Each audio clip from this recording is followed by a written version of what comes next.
రంగారెడ్డి జిల్లా ఇబ్రహీంపట్నంలోని ఆదిపట్ల మున్సిపాలిటీలో ప్రజాపాలన వార్డు సభ నిర్వహించారు. ఈ కార్యక్రమానికి ముఖ్య అతిథిగా ఎమ్మెల్యే మల్రెడ్డి రంగారెడ్డి హాజరయ్యారు. ఈ సందర్భంగా ఎన్నికల ముందు కాంగ్రెస్ పార్టీ ఇచ్చిన హామీలను అమలు చేస్తామని ఎమ్మెల్యే మల్రెడ్డి రంగారెడ్డి చెప్పారు. అర్హులైన ప్రతి ఒక్కరికి ప్రభుత్వ పథకాలు అందజేస్తామని తెలిపారు. తెలంగాణ రాష్ట్రాన్ని బీఆర్ఎస్ పార్టీ అప్పులు పాలు చేసిందని మండిపడ్డారు. అర్హులైన నిరుపేదలకు ప్రభుత్వ పథకాలు తప్పకుండా అమలు చేస్తామని ఎమ్మెల్యే మల్రెడ్డి రంగారెడ్డి చెప్పారు.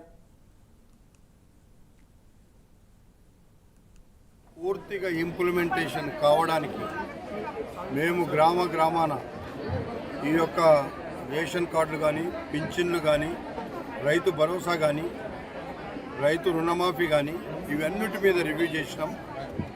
ఏ గ్రామంలో అయినా అందరూ కూడా మీరు ఎవరెవరికి రేషన్ కార్డు రావడం లేదు, ఎవరికి పింఛన్ రాలేదు, ఎవరు ఎలిజిబిలిటీ ఉన్నటువంటి ప్రతి ఒక్కరికి ఇవ్వడానికి మేము ఈ కార్యక్రమాన్ని పెట్టి అందరికీ తెలియపరుస్తున్నాం.